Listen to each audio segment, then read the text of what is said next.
Mohammadpur, Birpur, science lab এলাকা থেকে মিছিল নিয়ে অটোরিকশা চালকরা প্রেস ক্লাবের সামনে গণ অবস্থান কর্মসূচিতে যোগ দেন। এ সময় নীতিমালা প্রণয়ন সহ ১২ দফা দাবি জানান তারা। বলেন, শ্রমিক প্রতিনিধিদের সমন্বয়ে সড়ক ব্যবস্থাপনা ও পরিকল্পনা কমিটি গঠন করে তাদের দাবি বাস্তবায়ন করতে হবে। অটো চলাচল বন্ধের সিদ্ধান্ত থেকে সরে না এলে আন্দোলন চালিয়ে যাওয়ার ঘোষণা দেন রিকশা চালকরা। সামনে রিকশা, ভ্যান, ইজি বাইক শ্রমিক ইউনিয়নের যে গণ অবস্থান কর্মসূচি সেটি কিন্তু সকাল 11টায় শুরু হয়েছে। আমরা দেখেছি সকাল 11টার আগে থেকেই রাজধানীর বিভিন্ন এলাকা থেকে ছোট ছোট মিছিল নিয়ে এই জাতীয় প্রেস ক্লাবের সামনে সমবেত হয়েছেন বিভিন্ন এলাকার রিকশা চালক যারা শ্রমিক রয়েছেন তারা।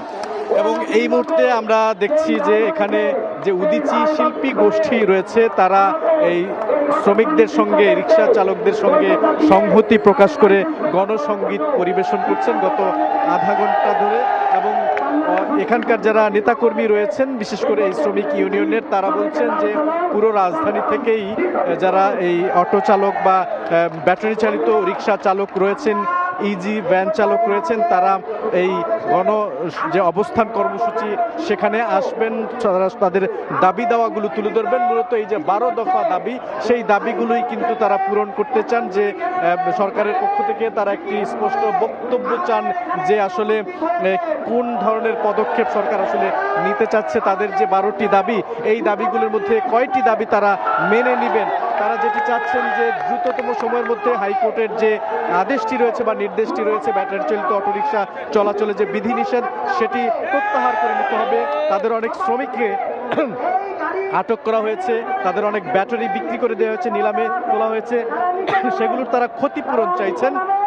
পাশাপাশি একটি নীতিমালা তৈরি করে দেয়া এবং সেই নীতিমালার মধ্যে থাকবে মূল যে বিষয়টি সেটি হচ্ছে রুট পারমিট এবং লাইসেন্স প্রদান করতে হবে তাদেরকে। আলাদা লেন অর্থাৎ সার্ভিস যে লেন থাকে মহাসড়কগুলোতে সেরকম আলাদা লেনের ব্যবস্থা করতে হবে। মূলত এই দাবিগুলো নিয়েই কিন্তু তারা আজকে গণ অবস্থান যে কর্মসূচি সেটি শুরু করেছেন। আমরা দেখছি যে এই গণসংগীত পরিবেশনের ফাঁকে ফাঁকে যারা নেতাকর্মী রয়েছেন তারা কিন্তু বক্তব্য দিচ্ছেন। তারা বলছেন যে তাদের এই দাবি পূরণ না হওয়া পর্যন্ত তারা এই তাদের অবস্থান কর্মসূচি চালিয়ে যাবে।